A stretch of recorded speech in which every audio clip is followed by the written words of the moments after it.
The Lebanese Ministry of Health has reported that an Israeli airstrike on southern Lebanon injured 5 people. The attack, carried out by an Israeli drone in the town of Magdal Silm, is part of escalating hostilities. The ministry further reported that 36 Lebanese civilians sustained injuries from Israeli assaults on Yaroun, Nabti al-Fawqa, and Zotar in the past hours, highlighting the intensifying violence in the region.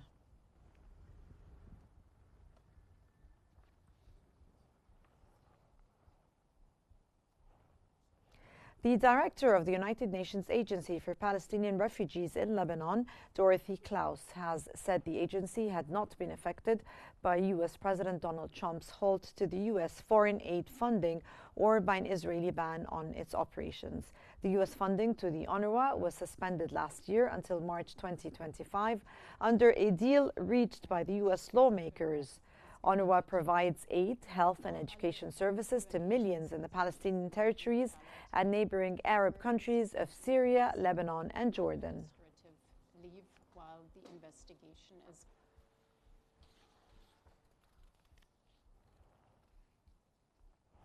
And moving on to Syria, where the Syrian sources have stated that factions agreed to appoint Ahmed al-Shara as president of the transitional phase.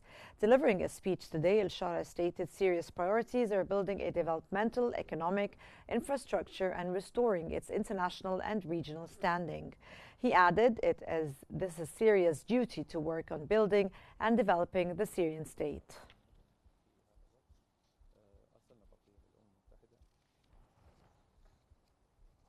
The new Syrian administration has announced that it had discussed transitional justice mechanisms with a Russian delegation visiting Damascus. The administration emphasized that restoring relations must address past mistakes, respect the will of the Syrian people, and serve their interests. It also pressured Russia for compensation during its first talks with the Kremlin delegation, highlighting Russia's role in rebuilding trust through tangible measures like compensation and reconstruction.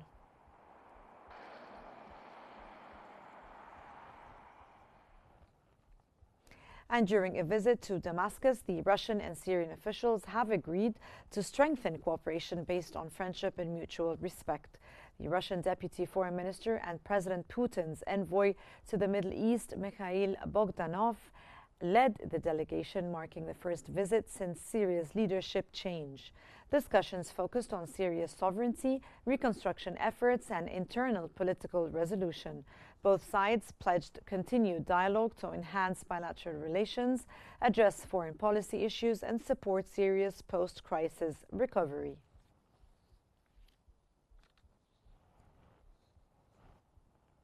The Syrian Finance Minister Mohammed Abazied discussed his country's financial situation and the possibility of easing sanctions imposed on Syria.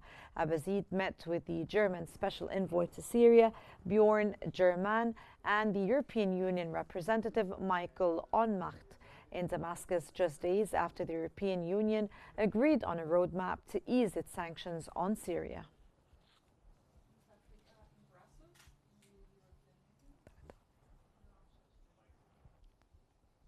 The United Nations Office for the Coordination of Humanitarian Affairs announced that humanitarian needs in Syria remain massive, with a $1.2 billion required to provide essential aid to 6.7 million of the most vulnerable people until March of this year. During the daily press briefing, the UN spokesperson Stefan Dujarric noted that this assistance includes providing food for 5.4 million people, healthcare for 3 million people, and clean water and sanitation for 2.5 million people.